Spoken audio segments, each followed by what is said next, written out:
पे बात करने वाले हैं। क्लियर, लास्ट लेक्चर हमने बात कर ली थी यहाँ पर एटॉमिक रेडियस के ऊपर बात कर ली थी। क्लियर कि हमारे पास होता क्या है। आज हम यहाँ पर देखो नेक्स्ट टॉपिक है हमारे पास यहाँ पर। क्लियर, आज यहाँ पर हम बात करने वाले हैं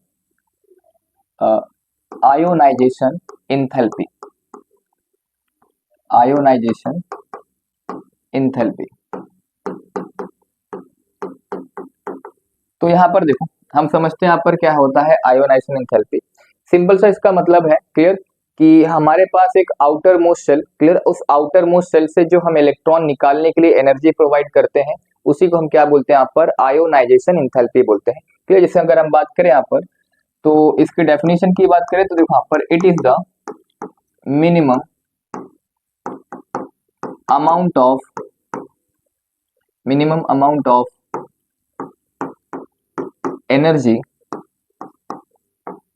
energy which require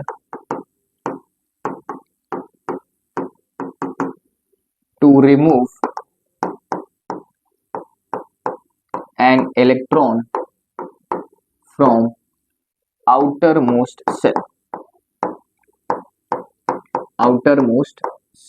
क्लियर, तो मतलब सिंपल है हमारे पास क्या होता है कि हम जो आउटर मोस्ट सेल से इलेक्ट्रॉन निकालने के लिए एनर्जी प्रोवाइड करते हैं उसी को हम क्या बोलते हैं यहाँ पर आयोनाइजेशन इंथैल्पी बोल सकते हैं या फिर आयोनाइजेशन एनर्जी बोल सकते हैं हमारे पास। क्लियर, अब यहाँ पर देखो तो हम बात करें यहाँ पर किसके ऊपर, ट्रांजिशन एलिमेंट के ऊपर बात कर रहे हैं। क्लियर, अब अगर इसके फॉर्मूले की बात करें तो हमारे पास सिंपल सा फॉर्मूला है कि ionization enthalpy is inversely proportional to size. Clear, अब यहाँ पर देखें तो याद है मैंने आपको बताया था जब हमने यहाँ पर किसके ऊपर बात की थी, एटॉमिक रेडियस के ऊपर बात की, तो मैंने बोला था यहाँ पर कि स्कैंडियम से मैग्नीज तक क्या होता है आपका साइज डिक्रीज करता है और फिर इसके बाद अगर बात करें आयरन से एनआई तक क्या होता है हमारे पास साइज ऑलमोस्ट सेम हो जाता है और कॉपर और जिंक में जाएंगे तो साइज क्या होता है हमारे पास इंक्रीज कर जाता है। क्लियर, तो ये ऑलरेडी हमने बात कर ली थी यहाँ पर। तो अब यहाँ पर देखो तो सिंपल सी बात है कि अगर हम बात करें तो देखो आयोन अगर हम बात करें on moving left to right. Clear, left to right मतलब स्कैंडियम से कहां पे जा रहे हैं हम, जिंक की तरफ जा रहे हैं। On moving left to right ionization enthalpy. Clear, ionization enthalpy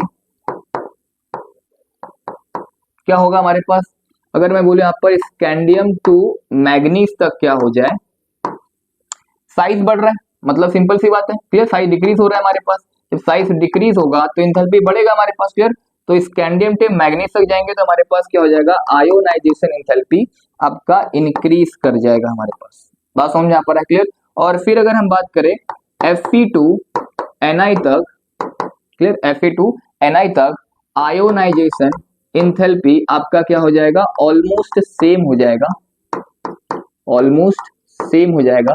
clear, but अगर हम बात करें कहां पर, कॉपर और जिंक में जाएंगे तो उस केस में क्या होता है हमारे पास, यहाँ पर देखें तो अगर यहाँ पर हम कॉपर और जिंक में जा रहे हैं, क्लियर, तो उस केस में क्या होगा देखो, तो देखो कॉपर और जब जिंक में जाएंगे तो सिंपल सी बात है यहाँ पर क्या होगा, यहाँ पर आ जाती है हमारे पास फुलफिल स्टेबिलिटी। तो मतलब सिंपल सी बात है कि अगर मैं यहाँ पर देखूं तो होना चाहिए था हमारे पास डिक्रीज, बट यहाँ पर क्या होता है हमारे पास इंक्रीज हो जाता है। क्यों, क्योंकि जिंक आपका 2 इलेक्ट्रॉन क्या करेगा यहाँ से एस ब्लॉक से तो दे सकता है बट वो डी ब्लॉक से इलेक्ट्रॉन डोनेट नहीं करेगा। क्यों नहीं करेगा, क्योंकि वो कैसा हमारे पास फुलफिल स्टेबल है। क्लियर, तो अगर मैं बात करूं एक जनरल टर्म की बात करूं तो on moving left to right enthalpy क्या कर जाएगी हमारे पास, इंक्रीज करने लगती है। अब वहां पर कुछ वैल्यू अलग अलग है बट अगर हम एक जनरल टर्म में समझें तो हमारे पास लेफ्ट टू राइट चलने पर मतलब अब स्कैंडियम से अगर जिंक जा रहे हो तो उस केस में क्या होगा, इंथैल्पी हमारे पास इंक्रीज करेगा हमारे पास। आई थिंक बात समझ में यहाँ पर आ गई। क्लियर, अब यहाँ पर देखें जिसे किस एग्जांपल करते हैं तो यहाँ पर दिख रहा है जिंक में हमारे पास साइज बड़ा बट इस केस में इंथैल्पी घटेगा नहीं हमारे पास। क्यों नहीं घटेगा, क्योंकि यहाँ पर जो कॉन्सेप्ट है कि जिंक का जो कॉन्फ़िगरेशन आता है वो 3d10 और 4s2 होता है, तो वहां से आपके डी से वो इलेक्ट्रॉन नहीं देगा। क्यों नहीं देगा, क्योंकि वो आपका एक स्टेबल है ना, फुलफिल स्टेबल है। तो जब वो इलेक्ट्रॉन नहीं देगा तो सिंपल सी बात है क्या होगी, मतलब अगर मुझे वहां से इलेक्ट्रॉन निकालना है तो वो स्टेबल है। अब वो जब इलेक्ट्रॉन निकालना है तो जब स्टेबल है तो उसमें किस केस में क्या करना पड़ेगा, आपको ज्यादा अमाउंट ऑफ एनर्जी देनी पड़ेगी हमारे पास। बात समझ में यहाँ पर आ गई होगी। क्लियर, अब यहाँ पर देखें तो जैसे अगर हमारे पास यहाँ पर है आयरन ले लिया हमने और एक हमने यहाँ पर ले लिया Mn ले लिया, सपोज इसकी बात करें यहाँ पर आयोनाइजेशन एंथैल्पी और इसकी बात करें यहाँ पर आयोनाइजेशन एंथैल्पी, ये फर्स्ट केस में और ये भी आपका फर्स्ट केस में।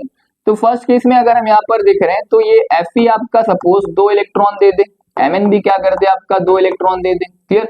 बट अगर हम बात करें यहाँ पर किसके ऊपर, सेकंड केस में, ionisation enthalpy in second case, clear. और इसकी बात करें यहाँ पर ionisation enthalpy in second case. आपको पता है कि इसका कॉन्फ़िगरेशन लास्ट लेक्चर हमने पढ़ा है, इसके ऊपर पढ़ाइए, क्लियर। तो अगर Fe+2 की बात करें तो इसका जो कॉन्फ़िगरेशन होगा वो कितना होगा, 3d6 होगा और 4s में तो 2 इलेक्ट्रॉन निकाल चुका है, मैं दिख रहा है यहाँ पर Fe+ के ऊपर चार्ज है, तो यहाँ पर 4s में। अगर यहाँ पर Mn की बात करें तो Mn+2 में हमारे पास ये कितना होगा, 3d5 होगा। अब बताओ ये एक इलेक्ट्रॉन दे सकता है, क्यों दे सकता है, यहाँ पर 6 इलेक्ट्रॉन है, अगर ये एक इलेक्ट्रॉन दे देगा तो कैसा हो जाएगा, हाफ फिल हो जाएगा। बट अगर इसकी बात करें तो ये एक इलेक्ट्रॉन देना नहीं चाहेगा, क्यों नहीं चाहेगा, क्योंकि ये कैसा है आपका हाफ फिल स्टेबल है। तो अगर मैं बोलूं यहाँ पर Fe+2 में और Mn+2 में विच इज किसकी इंथैल्पी ज्यादा होगी, सिंपल सी बात है Mn+2 की ज्यादा होगी, क्यों, क्योंकि ये आपका किस में जा चुका है, हमारे पास हाफ फिल स्टेबल में जा चुका है हमारे पास। बात समझ में यहाँ पर आ गई। तो ये ध्यान रखना कि हम यहाँ पर चेक करते हैं स्टेबिलिटी, क्लियर, कौन सा मतलब यहाँ पर स्टेबिलिटी होगा तो इसकी इंथैल्पी क्या होगी, हमारे पास ज्यादा ही होगी हमारे पास, क्लियर। तो यहाँ पर आपको आई थिंक समझ में आ गया होगा हमारे पास, क्लियर। जैसे और एग्जांपल है यहाँ पर, जैसे आप यहाँ पर ले सकते हैं कोबाल्ट है और आयरन है हमारे पास। अगर मैं बात करूँ कोबाल्ट के ऊपर यहाँ पर सपोज +2 या +3 चार्ज है, इसके ऊपर +3 चार्ज है, क्लियर है ना, कुछ भी हमारे पास है। अब अगर इसके पास एटॉमिक नंबर 27, इसका एटॉमिक नंबर 26, अब बताओ यहाँ पर ये कितना हो चुका आपका, 27 में हम 3 इलेक्ट्रॉन निकाल दें तो यहाँ पर F आपका 3d5 और 4s कितना हो जाएगा, 2 हो जाएगा हमारे पास, और ये कितना हो जाएगा हमारे पास 3d5 और 4s 2 हो जाएगा।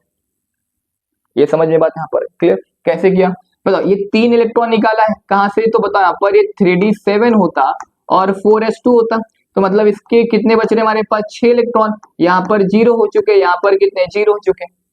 अब बताओ ये Fe+4 में जाना चाहेगा क्या, नहीं, क्यों, क्योंकि ये हाफ फिल स्टेबल है। बट कोबाल्ट 1 इलेक्ट्रॉन दे सकता है हमारे पास, मतलब अगर मैं यहाँ पर कंपेयर करूं तो कोबाल्ट +3 और Fe+3 में किसकी इंथैल्पी ज्यादा होगी, सिंपल सी बात है, किसकी, आयरन की इंथैल्पी क्या होगी हमारे पास, ज्यादा होगी। क्यों ज्यादा होगी, जस्ट बिकॉज ऑफ ये आपका किसमें है, हाफ फिल स्टेबल में हमारे पास, क्लियर।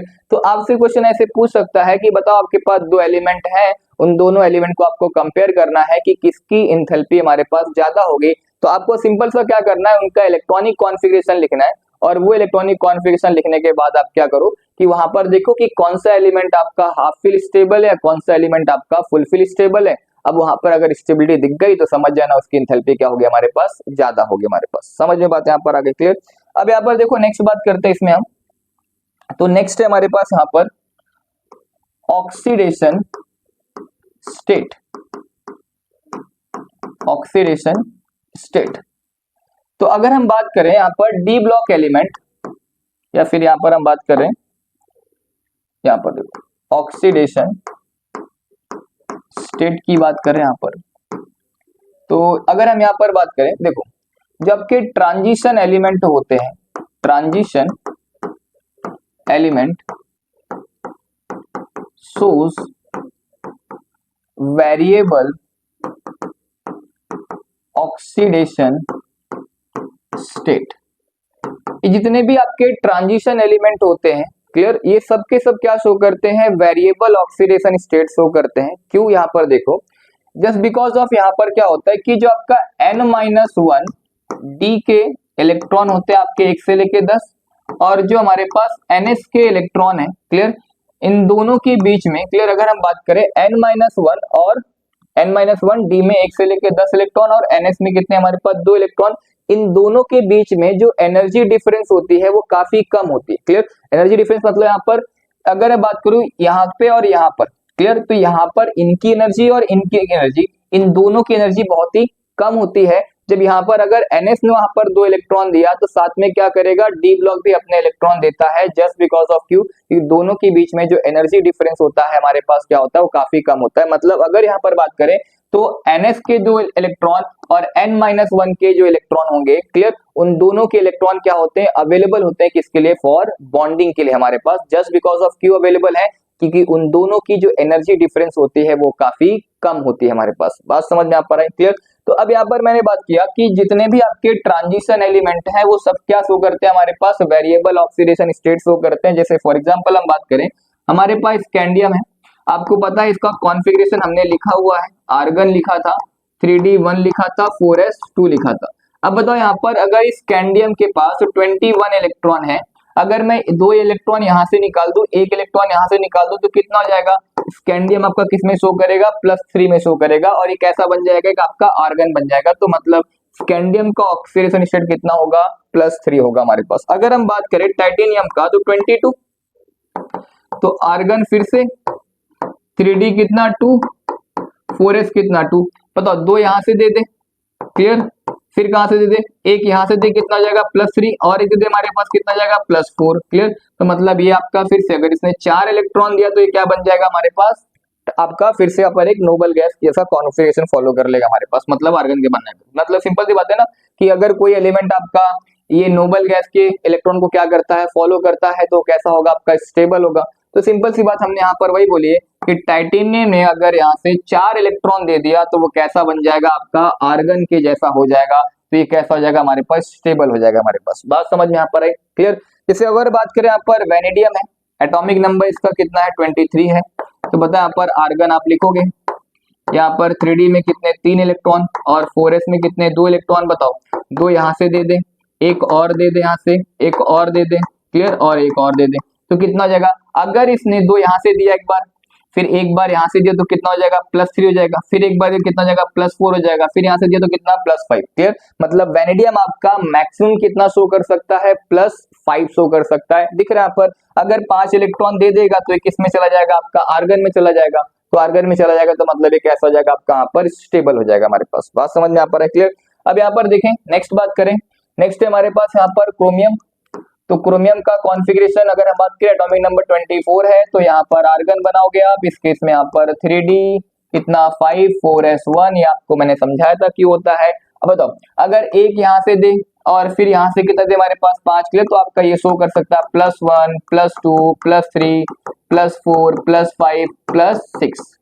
अब दिख रहा है यहाँ पर इसका जो मैक्सिमम ऑक्सीडेशन कितना हमारे पास? +6 शो कर सकता है।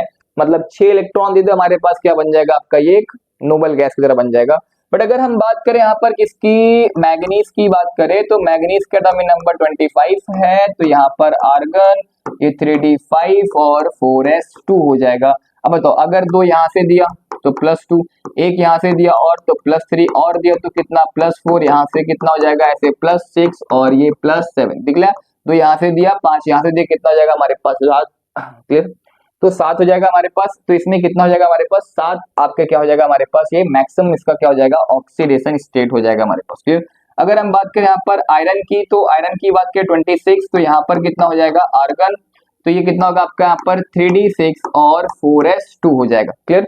3d6 और कितना हमारे पास? 4s2। अब बताओ यहाँ से ये जो s ब्लॉक है, s ब्लॉक से 2 इलेक्ट्रॉन देते और 1 इलेक्ट्रॉन कहां से देना पसंद करेगा? ये d से, क्लियर। अब अगर मैं बात करूं तो ये d कितना हो गया? अगर यहाँ से 1 इलेक्ट्रॉन दिया तो ये कितना हो जाएगा हमारे पास? 3d5 हो जाएगा। मतलब अब यहाँ से ये किस में जा चुका है? आपका हाफ फिल स्टेबल हो चुका है। तो मतलब अब यहाँ पर आपका आयरन आपका या तो +2 शो करेगा या फिर कितना शो करेगा? +3 शो करेगा, बट उससे ज्यादा ये नहीं शो करेगा। क्यों? जस्ट बिकॉज ऑफ ये किस में जा चुका है? आपका हाफ फिल स्टेबल में जा चुका है।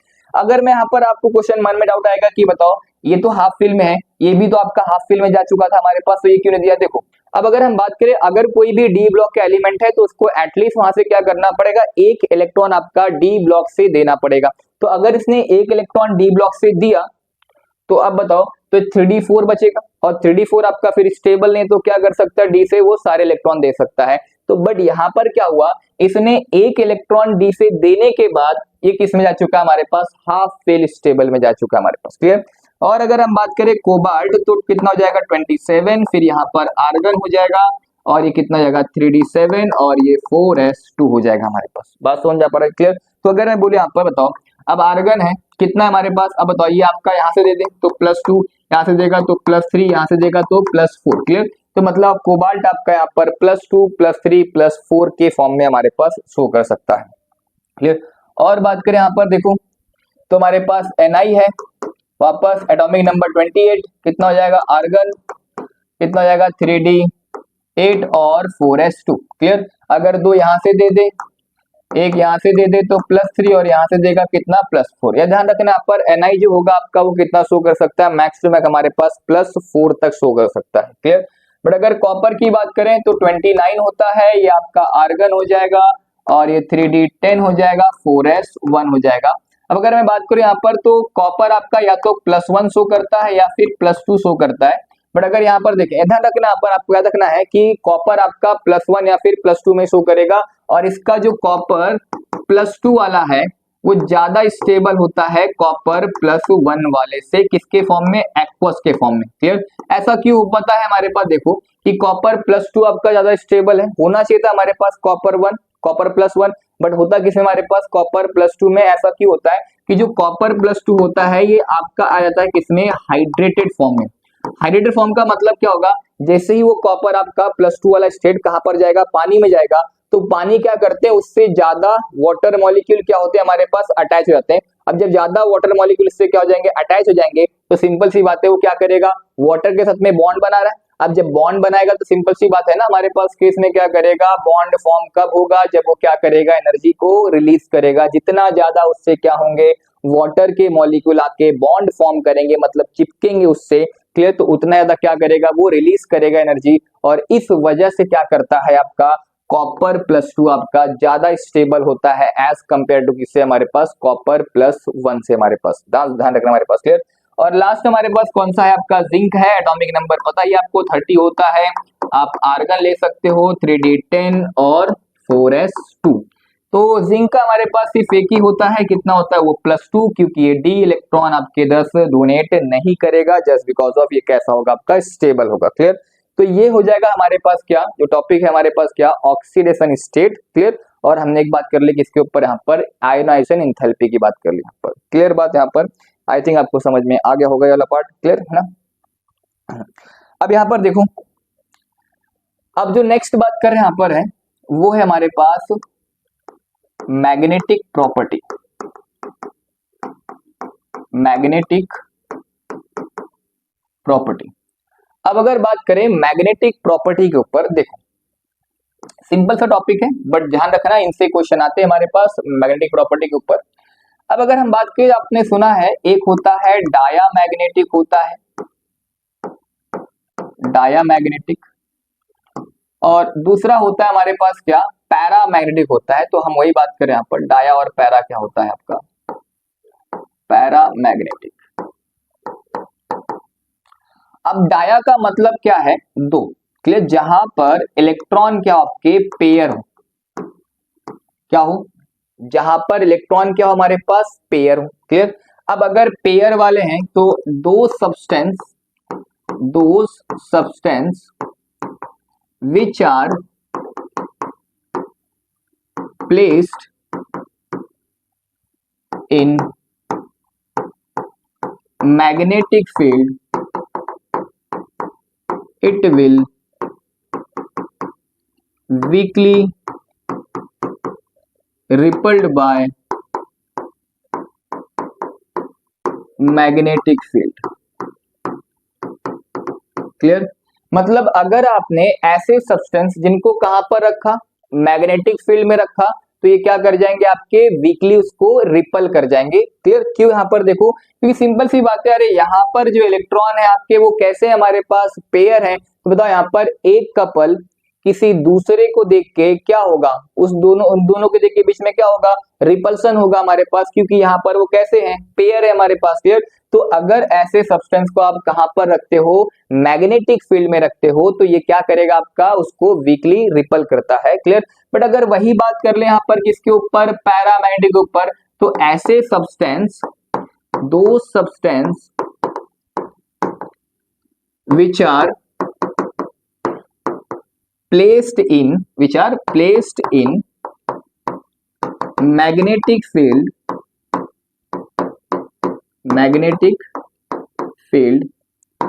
it will weakly attracted towards magnetic field. Clear. तो मतलब ऐसे सब्सटेंस जिनको आपने कहां पर रखा, मैग्नेटिक फील्ड में रखा, तो जब इनको आप कहां पर रखोगे, मैग्नेटिक फील्ड में रखोगे, तो ये इससे क्या हो जाएंगे, अट्रैक्ट होने लगेंगे। क्यों अट्रैक्ट होंगे, अरे बताओ यहाँ पर पैरा में उस केस में क्या होगा, इलेक्ट्रॉन जो आपके होंगे वो कैसे होंगे, अनपेयर होंगे। बताओ सिंगल वाला जहां देखेगा वहां पर अट्रैक्ट हो जाएगा, सिंपल सी बात है हमारे पास। क्लियर। तो सिंगल वाला कहां पर, अगर सिंगल इलेक्ट्रॉन या फिर अनपेयर इलेक्ट्रॉन को अगर आपने कहां पर रखा है, मैग्नेटिक फील्ड में रखा है, तो वो क्या हो जाएगा आपका, उससे वीकली अट्रैक्ट हो जाएगा। इन्हीं सब्सटेंस को हम क्या बोलते हैं, पैरामैग्नेटिक बोलते हैं। क्लियर है बात। यहाँ पर एक हमारे पास डाया है, दूसरा हमारे पास क्या है, पैरा है।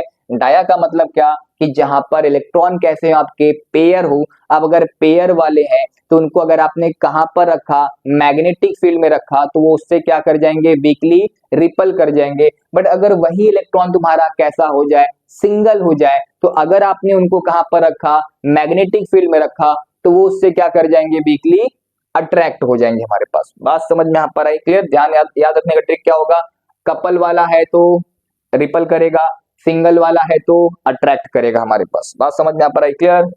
अब यहाँ पर देखो नेक्स्ट जो है इसके अंदर है वो है हमारे पास फेरोमैग्नेटिक है। क्लियर। Ferromagnetic, ferromagnetic. अब यहाँ पर देखो इसका मतलब क्या है, जहां पर लार्ज नंबर ऑफ क्या हो, unpaired electron, large number of क्या हो हमारे पास, अनपेयर इलेक्ट्रॉन हो। अब बताओ अगर कहीं पर लार्ज नंबर में अनपेयर इलेक्ट्रॉन है, तो अगर आपने ऐसे सब्सटेंस को कहां पर रख दिया, दो सब्सटेंस विच आर कहां पर, which are placed in magnetic field, which are placed in magnetic field, it will weakly, it will या फिर strongly attracted towards magnetic field. Clear है ना, मैग्नेटिक फील्ड मतलब ऐसे सब्सटेंस जिनके पास क्या हो, लार्ज नंबर में अनपेयर हो। तो बताओ अगर मैं उनको, जब एक कम अमाउंट में अनपेयर था तो उससे क्या हो रहा था, वीकली अट्रैक्ट हो रहा था। अगर ज्यादा अमाउंट में अनपेयर है, मतलब जन्मों जन्मों के अगर सिंगल है, तो जन्मों जन्मों के सिंगल जो होंगे, तो वो बताओ यहाँ पर जहां देखेंगे वहां तुरंत ही तो क्या हो जाएंगे, हमारे पास अट्रैक्ट हो जाएंगे। इन्हीं को हम क्या बोलते हैं यहाँ पर, फेरोमैग्नेटिक बोलते हैं। या फिर आपको एक सिंपल एग्जांपल देता हूं, जैसे आपने सुना होगा कि अगर मैं स्केल लेता हूं, क्लियर, स्केल, या फिर हमारे पास ये पेन दिख रहा है, इस पेन को अगर मैं बाल में क्या करूं, रब करूं, जब रब कर रहा हूं तो मतलब इसको मैं चार्ज कर रहा हूं। अब इसको रब करना मैंने बंद कर दिया, मैंने कोई पेपर लिया और इस पेपर को इसके ऊपर रखा, तो पेपर इस और मार्कर या फिर चौक का पेन है, इससे क्या होगा, ये अट्रैक्ट होने लगता है। मतलब ऐसा सब्सटेंस, क्लियर, जिनको आपने क्या किया, एक एक्सटर्नल फील्ड अप्लाई किया, बट आपने वो एक्सटर्नल फील्ड जब क्या कर दिया, आपने रिमूव कर दिया, तो it itself behave like a magnet. मतलब इसको जब मैंने चार्ज किया, तो चार्ज का मतलब मैं यहाँ पर क्या कर रहा हूँ, इस पेन को एक्सटर्नल फील्ड अप्लाई कर रहा हूँ। अब इसको मैंने चार्ज करना क्या कर दिया, बंद कर दिया। अब जब मैंने चार्ज करना बंद कर दिया, तो भी यहाँ पर ये कैसा काम कर रहा है आपका, एज अ मैग्नेटिक ऐसा काम कर रहा है। इसी को हम क्या बोलते हैं यहाँ पर, फेरोमैग्नेटिक बोलते हैं। क्यों यहाँ पर, जस्ट बिकॉज ऑफ इसके पास large number of unpaired electron होते हैं हमारे पास। क्लियर। ध्यान रखना, एग्जांपल में रखना यहाँ पर फेकोना करके, फेकोना मतलब iron, cobalt, NI, these are the para आपका फेरोमैग्नेटिक हमारे पास है। बात समझ में यहाँ पर आई। क्लियर है। अब यहाँ पर देखो, अब नेक्स्ट है हमारे पास यहाँ पर जो टर्म है वो है आपका मैग्नेटिक मोमेंट। क्या है हमारे पास, मैग्नेटिक मोमेंट है। अब अगर हम बात करें यहाँ पर मैग्नेटिक मोमेंट को, क्लियर, इसको हम डिनोट करते हैं बाय म्यू से। क्लियर, किससे करते हैं यहाँ पर, म्यू से करते हैं। इसका एक फॉर्मूला है, mu is equal to, clear, mu is equal to under root N, N plus 2। Clear, ये इसका फॉर्मूला होगा और इसकी यूनिट होती है Bohr magneton. Clear, Bohr magneton. क्या है हमारे पास यहाँ पर, बोहर मैग्नेटॉन है, ये इसका फॉर्मूला है। म्यू इज इक्वल टू यहाँ पर ब्रैकेट में n प्लस 2। क्लियर। n यहाँ पर तुम्हारा क्या है, number of unpaired electron, number of unpaired electron है। अब बताओ मुझे यहाँ पर नंबर ऑफ क्या निकालना है, अनपेयर निकालना है। कैसे निकालेंगे यहाँ पर देखो, जैसे अगर हमारे पास एक कोई Fe है, क्लियर। अब इस Fe का ये क्या पूछ रहा है कि बताओ इसका मैग्नेटिक मूवमेंट क्या होगा। तो आपको पता है, मैंने कॉन्फ़िगरेशन तो आपको सिखा ही दिया है, क्लियर। तो कॉन्फ़िगरेशन क्या होगा, 3d6 होगा, 4s2 होगा। बताओ बात सिंपल है कि नहीं हमारे पास। अब अगर मैं बात करूं यहाँ पर, तो हमारे पास ये एस ब्लॉक है, इसमें कितने इलेक्ट्रॉन है, 2 इलेक्ट्रॉन है। डी ब्लॉक है हमारे पास, इसमें कितने इलेक्ट्रॉन है, ऐसे 6 इलेक्ट्रॉन आपने भरा हुआ है। तो एक यहाँ पर भर दिया, एक यहाँ पर, एक यहाँ पर, एक यहाँ पर, एक यहाँ पर, एक यहाँ पर। मतलब आपने सब भर दिया। भरने के बाद दिख रहा है ये वाला जो 2 इलेक्ट्रॉन, ये कैसा आपका पेयर में है, बट यहाँ पर ये वाला आपका कैसा है, पेयर में है। बट ये और ये और ये और ये कैसे आपके सिंगल वाले इलेक्ट्रॉन है। तो यहाँ पर अनपेयर इलेक्ट्रॉन कितने आ गए आपके, 4 आ गए। अब बताओ हमारे पास तो फॉर्मूला यहाँ पर दिख रहा है, एन की वैल्यू मिल गई हमारे पास। तो बताओ मैं यहाँ पर ये फॉर्मूले में रख सकता हूँ पर, तो क्या हो जाएगा, mu is equal to N की वैल्यू कितनी है हमारे पास, 4 है। यहाँ पर भी एन की वैल्यू कितनी होगी, 4 प्लस 2। तो बताओ यहाँ पर कितना जाएगा, 4 और 2 कितना होता है हमारे पास, 6, और मल्टीप्लाई कर देंगे तो 4 से कितना जाएगा, √24 हो जाएगा, क्लियर। और √24 की वैल्यू होती है 4.89 bm, लिख सकते हैं यहाँ पर। bm is nothing but your for Bohr magneton, clear. बात समझ में यहाँ पर आ गई। अब देखो यहाँ पर, अब इसमें आपको √24 की वैल्यू अगर याद नहीं रखनी, कैसे याद रखेंगे यहाँ पर देखो, हम बात करते हैं। अगर आपके पास n की वैल्यू आती है 3, मतलब n की वैल्यू 3 का मतलब अनपेयर इलेक्ट्रॉन, तो उसकी जो वैल्यू होगी वो अराउंड 3.89 की समथिंग होगी। अगर n की वैल्यू आती है 4, मतलब अनपेयर आते हैं 4, तो वैल्यू वाइज सेम, एक ऐड कर दो, 4.89 कर दो। अगर n की वैल्यू आती है 5, तो इसकी वैल्यू होती है 5.81 होगी। अगर 6 आएगा n की वैल्यू तो कितना होगा, 6 के ऊपर होगा। अगर 2 आएगा तो हमारे पास ध्यान रखना, हमारे पास कभी कितना होगा, 2 के आसपास होगा। बस यही याद रखना हमारे पास यहाँ पर। बताओ अगर हम बात करें, जैसे अगर किसी के ऊपर ये आपका कोबाल्ट है, इसके ऊपर +3 का चार्ज लगा हुआ है, कितना, कोबाल्ट के ऊपर +3 का चार्ज लगा हुआ है। अब आपसे पूछ रहा है कि बताओ इस कोबाल्ट +3 का कितना मैग्नेटिक मोमेंट होगा। अब आपको पता है ना यार, यहाँ पर क्या पता है यार, इसका कॉन्फ़िगरेशन तो पता हुआ है आपको, क्या होगा, आर्गन तो आप लिख ही सकते हैं यहाँ पर, क्लियर। इतना तो आपको मैंने पिछले लेक्चर में समझा ही दिया था। 3D में कितना होगा, 7 होगा, 4s में कितना होगा, 2 होगा। अब बताओ जब +3 लगा हुआ है, तो +3 का मतलब क्या हमारे पास यहाँ पर, कि इसने 2 इलेक्ट्रॉन कहां से दिया है, एस ब्लॉक से दिया, और 1 इलेक्ट्रॉन कहां से दिया है, डी ब्लॉक से। तो बताओ यहाँ पर मैं 0 कर सकता हूँ, यहाँ पर मैं कितना कर दूं, मतलब इसको मैं 3d6 कर दूं और 4s को 0 कर दूं, क्लियर। 4s को 0 कर सकता हूँ। अब बताओ डी ब्लॉक आपके पास है ही है हमारे पास, अब 6 इलेक्ट्रॉन तो आपको भरना ही है, एक एक करके सिंगल सिंगल भर। तो बताओ आपके पास n की वैल्यू कितनी आ गई, 4। अगर n की वैल्यू 4 आती है तो रूट कितना आएगा आपका, 24, और √24 की वैल्यू कितनी होगी हमारे पास, 4.89 समथिंग। समझ में बात यहाँ पर है। ऐसे करके आप किसी का भी निकाल सकते हो। जैसे एग्जांपल और देख लो, Fe+3 लगा हुआ है, क्लियर। एटॉमिक नंबर कितना है, 26 ही है हमारे पास। कॉन्फ़िगरेशन तो पता है आपको, यहाँ पर ऑर्गन 3d6 और 4s2।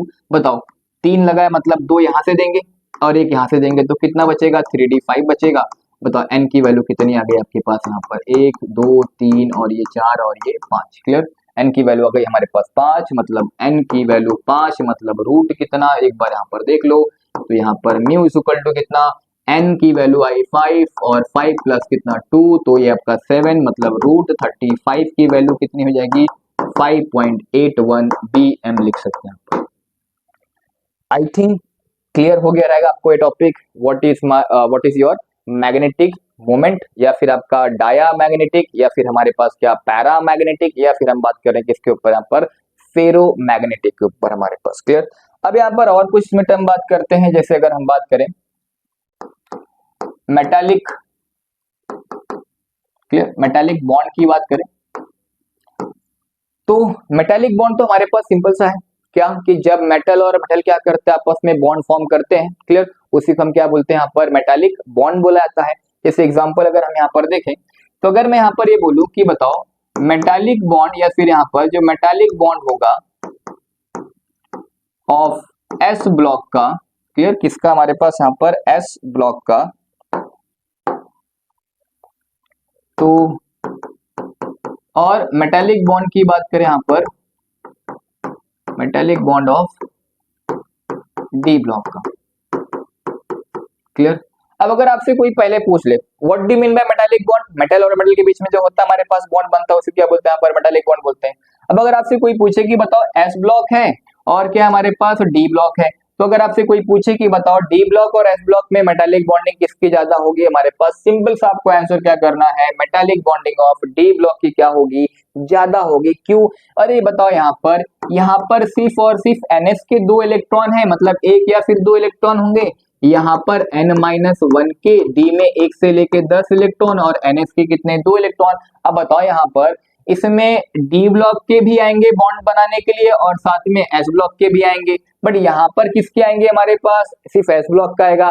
जितना ज्यादा बॉन्ड उतना ज्यादा क्या होगा हमारे पास, उसका मेटालिक बॉन्डिंग होगा हमारे पास यहाँ पर। क्लियर। तो ध्यान रखना, क्योंकि ऐसा क्यों होता है, क्योंकि यहाँ पर N-1 के और आपके NS के वो दोनों के यहाँ पर क्या करते हैं, वो बॉन्डिंग में क्या करते हैं, पार्टिसिपेट करते हैं। बट यहाँ पर क्या होता है, सिर्फ और सिर्फ एस ब्लॉक के ही इलेक्ट्रॉन पार्टिसिपेट करते हैं। तो यहाँ पर ज्यादा मेटालिक बॉन्डिंग होती है एज कंपेयर टू किससे, हमारे पास यहाँ पर metallic bonding of S block होगी हमारे पास। क्लियर। अब इसी में बात करते हैं यहाँ पर melting point. Clear. Melting point की बात करें, देखो अब मेल्टिंग पॉइंट भी हमारे पास किसके ऊपर डिपेंड करेगा, मेटालिक बॉन्डिंग के ऊपर। क्यों? क्योंकि जितना ज्यादा क्या करेगा वो उसकी मेटालिक बॉन्डिंग होगी, उतना ही ज्यादा क्या करेगा वो बॉन्ड बनाएगा, और जितना ज्यादा वो बॉन्ड बनाएगा, क्लियर, उसकी स्ट्रेंथ क्या होगी, मतलब उसकी मेल्टिंग पॉइंट भी क्या होगी हमारे पास, उतनी ही ज्यादा होगी। क्यों? अब बताओ यहाँ पर जैसे फॉर एग्जांपल अगर हमारे पास यहाँ पर कोई कौन से हमारे पास यहाँ पर देखो स्कैंडियम है, टाइटेनियम है, क्रोमियम है, वैनेडियम है, ऐसा कोई भी एलिमेंट हमने यहाँ पर ले लिया। क्लियर। तो अब बताओ जिसके पास, अब आपका ये जो मेल्टिंग पॉइंट है ये डिपेंड करेगा किसके ऊपर, नंबर ऑफ अनपेयर इलेक्ट्रॉन के ऊपर। जितना ज्यादा अनपेयर होगा, क्लियर, जितना ज्यादा आपके पास अनपेयर इलेक्ट्रॉन होगा उतना ही ज्यादा वो क्या करेगा, आपका बॉन्ड बनाएगा, और जितना ज्यादा वो बॉन्ड बनाएगा उसका मेल्टिंग पॉइंट क्या होगा हमारे पास, उतना ही ज्यादा होगा। क्लियर। तो अगर हम यहाँ पर देखें, बताओ स्कैंडियम के पास अनपेयर कितने हैं, एस ब्लॉक में 2 है, डी में 1 है, मतलब 3 बॉन्ड बनाएगा। अगर टाइटेनियम में देखें तो कितना होगा हमारे पास, एस ब्लॉक में 2, डी ब्लॉक में कितने, 2, मतलब 4 बॉन्ड बनाएगा। क्रोमियम में देखें तो कितना होगा हमारे पास, 6 होगा, और वैनेडियम में देखें तो कितना होगा हमारे पास, 5 होगा। बट अगर मैग्नीज में देखें तो ये कितना होगा, एस ब्लॉक में इसके 2 ही इलेक्ट्रॉन है और एनडी में कितने हैं, 5। बट यहाँ पर रीजन क्या होता है कि मैग्नीज की मेटालिक, या यहाँ पर बात करें मेल्टिंग पॉइंट क्या होती है, कम होती है। क्यों कम होती है, उसका सिंपल सा आंसर है, इसकी जो मेल्टिंग पॉइंट होती है वो कम होती है, लो होती है। क्यों होती है, ड्यू टू हाफ फील्ड की वजह से। किसकी वजह से, यहाँ पर हाफ फील्ड डी ऑर्बिटल की वजह से इसकी मेल्टिंग पॉइंट क्या होती है हमारे पास, कम होती है। और अगर हम बात करें इन 3D सीरीज में, उस 3D सीरीज में जो मेल्टिंग पॉइंट सबसे ज्यादा होगी वो किसकी होगी हमारे पास, क्रोमियम की होती है। क्यों हो पाती है, अरे सिंपल सी बात है ना यार, यहाँ पर इसके पास n की वैल्यू कितनी है, 6 है। जब n की वैल्यू 6 हो जाएगी तो इसके पास नंबर ऑफ अनपेयर इलेक्ट्रॉन कितना होगा, 6 इलेक्ट्रॉन होगा। जब अनपेयर ऑफ कितने हो जाएंगे, 6 हो जाएंगे, तो ये कितना बॉन्ड बनाएगा, 6 बॉन्ड बनाएगा। और जब 6 बॉन्ड बनाएगा तो बताओ यहाँ पर सिंपल सी बात है, इसकी मेल्टिंग पॉइंट क्या होगी, ज्यादा होगी। और अगर हम बात करें तो अगर हमारे पास एक 3D सीरीज है, फिर 4D सीरीज है, हमारे पास 5D भी सीरीज है, तो आपका एक सुना होगा टंगस्टन हम बल्ब वगैरह में यूज करते हैं। क्लियर। क्यों यूज करते हैं, क्योंकि इसकी मेल्टिंग पॉइंट बहुत ज्यादा होती है, उसके पास भी नंबर ऑफ अनपेयर इलेक्ट्रॉन क्या होते हैं, ज्यादा होते हैं। जितना ज्यादा उसके नंबर ऑफ अनपेयर होगा उतना ही ज्यादा वो क्या करेगा, मेटालिक या फिर यहाँ पर मेल्टिंग पॉइंट होगा हमारे पास। बात आई थिंक समझ में यहाँ पर आ गई होगी। क्लियर। तो ये मेटालिक बॉन्ड, मेल्टिंग पॉइंट, यहाँ पर मैग्नीज, जिंक देखा है आपने, कैडमियम देखा है, मरकरी है। मरकरी तो आपका लिक्विड में है, जिंक और कैडमियम कैसे होते हैं आपके, सॉफ्ट होते हैं। अरे वो डी ब्लॉक के सबसेल उनका जो होता है वो कैसा होता है, फुलफिल होता है। तो वो डी ब्लॉक से इलेक्ट्रॉन देते ही नहीं है। जब वो डी ब्लॉक से इलेक्ट्रॉन ही नहीं दे रहे हैं तो उनका नेचर कैसा हो जाएगा, सॉफ्ट नेचर का हो जाएगा हमारे पास। इस वजह से उनका जो मेल्टिंग पॉइंट होता है वो काफी कम होता है, क्योंकि वो मेटालिक बॉन्डिंग ज्यादा नहीं बना पा रहे। और जब मेटालिक बॉन्डिंग ही ज्यादा नहीं बना पाएंगे तो मतलब जितना कम बॉन्ड उतना उनका नेचर में सॉफ्टनेस क्या होगा, इंक्रीज करेगा हमारे पास। बात समझ में यहाँ पर आई। ध्यान रखना, जिंक, कैडमियम और मरकरी की बात करें तो उनकी मेल्टिंग पॉइंट या फिर उनकी मेटालिक बॉन्डिंग कम होती है। क्यों होती है? जस्ट बिकॉज ऑफ वो आपके फुलफिल स्टेबल होते हैं। उनके डी में 10 इलेक्ट्रॉन है, वो डी के इलेक्ट्रॉन डोनेट करना पसंद नहीं करते हैं। क्यों नहीं करते हैं? क्योंकि वो स्टेबल होते हैं हमारे पास। क्लियर है? आई थिंक आपको ये दो टॉपिक क्लियर हो गया होगा, मेल्टिंग पॉइंट और मेटालिक बॉन्डिंग। दोनों एक दूसरे के हमारे पास कोरिलेट करते हैं। जस्ट बिकॉज ऑफ क्यों हो रहा है? क्योंकि यहाँ पर N-1 और NS के जो दो इलेक्ट्रॉन होते हैं, इन दोनों की एनर्जी क्या होती है? बहुत ही कम डिफरेंस होता है, स्मॉल डिफरेंस होता है। जब दोनों के बीच में एनर्जी डिफरेंस ही बहुत कम है तो बताओ यहाँ पर सिंपल सी बात है, अगर F इलेक्ट्रॉन दे रहा है तो साथ में कौन बोलेगा?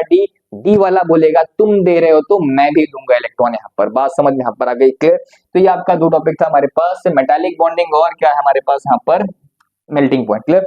अब यहाँ पर देखो, नेक्स्ट है हमारे पास यहाँ पर formation of interstitial compound. Formation of interstitial compound. Clear? अब अगर इंटरस्टिशियल कंपाउंड की बात करें तो देखो यहाँ पर बहुत सिंपल है। जो आपके स्मॉल एलिमेंट होते हैं, small element, clear, like nitrogen, carbon, clear, ऐसे hydrogen are trap in the interstitial, clear, interstitial site. Clear? मतलब जो स्मॉल एलिमेंट होते हैं लाइक कौन से, कार्बन, नाइट्रोजन या फिर हाइड्रोजन, ये सब क्या होते हैं हमारे पास, किसी क्रिस्टल में जाके वो ट्रैप हो जाते हैं। कैसे? हमारे पास देखो, जैसे अगर हम बात करें, हमारे पास एक आयरन का रॉड है या फिर क्रिस्टल ले लिया। अब आयरन के क्रिस्टल में Fe+2 सपोज यहाँ पर है, या फिर यहाँ पर हम इसकी बात कर रहे हैं Fe+2 ले लिया हमने यहाँ पर ऐसे, या फिर Fe और Fe, यहाँ पर हमने क्या कर लिया, Fe के एटम ले लिया। और ये जो आपका है, ये जो है ये आपका एक पेरेंट एटम है, और इसी से हम क्या बना रहे हैं, यहाँ पर एक क्रिस्टल बना रहे हैं। यहाँ पर भी Fe और Fe और ये Fe है। अब हुआ क्या, अब अगर इस क्रिस्टल से स्मॉल एलिमेंट लाइक कौन से हमारे पास आपके यहाँ पर, ये जो नाइट्रोजन लिया है, कार्बन लिया है या फिर हाइड्रोजन लिया है, जब कभी भी यहाँ से क्या हो जाए, पास करें इस क्रिस्टल से, क्लियर, या फिर इस क्रिस्टल से जब पास करेंगे तो दिख रहा है यहाँ पर जब चार एटम मिलते हैं ना तो यहाँ पर एक वॉइड बनता है। और इस वॉइड को या फिर इसको और दूसरे लैंग्वेज में हम बोल सकते हैं, this space is called as क्या, इंटरस्टिशियल स्पेस। बहुत सिंपल है, चार एटम मिल रहे हैं, वहां पर एक जगह बन रही है, उस जगह को ही हम क्या बोल देते हैं, यहाँ पर इंटरस्टिशियल स्पेस बोल देते हैं। अब बताओ, जब कभी भी आपके नाइट्रोजन, हाइड्रोजन या फिर ऑक्सीजन या फिर कार्बन अगर इनसे पास करेंगे, जब पास करेंगे बताओ, एक जाली बनी हुई है बीच में, पास किए, जब पास किए तो उस जाली में क्या हो जाएंगे, वो जाके फंस जाएंगे और वहां पर किसका फॉर्मेशन हो जाएगा, एक इंटरस्टिशियल कंपाउंड का फॉर्मेशन हो जाएगा। बट अगर हम यहाँ पर दोनों की बात करें इनकी प्रॉपर्टी की, तो प्रॉपर्टी यहाँ पर देखो, अब यहाँ पर देखें तो ये समझ में यहाँ पर क्या होता है, हमारे पास क्या है, क्लियर है? मैंने बोला कि जो स्मॉल एलिमेंट होते हैं वो क्या होंगे, इस आयरन के क्रिस्टल में जो चार एटम दिख रहे हैं, इन चार एटम के बीच में एक जगह बन रही है, उस जगह में क्या हो जाएंगे, छोटे एलिमेंट जाके हमारे पास ट्रैप्ड हो जाते हैं, हमारे पास क्लियर, ट्रैप हो जाएंगे हमारे पास, क्लियर। अब इसकी वजह से इसकी प्रॉपर्टी पे क्या क्या इफेक्ट पड़ता है, देखो यहाँ पर सबसे पहला तो ये होगा, क्लियर, कि ये ज्यादा हार्ड होगा, they are hard, clear, they are hard and they are good conductor of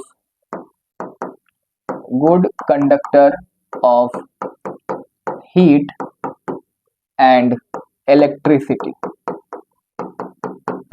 clear? मतलब इनका जो ये क्या होगा, ये जो हार्ड हो जाएंगे एज कंपेयर टू हमारे पास उस पेरेंट वाले से, ये जो फॉर्मेशन किसका हुआ है, इंटरस्टिशियल कंपाउंड का हुआ है, ये ज्यादा क्या हो जाएगा आपका, हार्ड हो जाएगा एज कंपेयर टू किससे, हमारे पास पेरेंट मेटल से।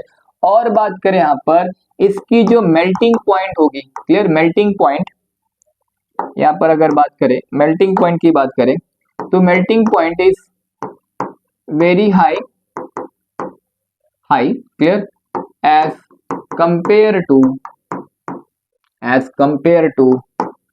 पेरेंट मेटल,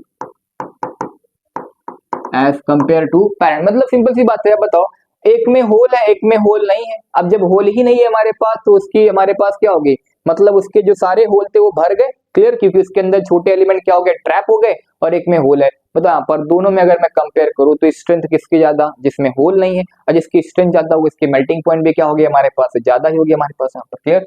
अब अगर हम बात करें इनकी देयर केमिकल प्रॉपर्टी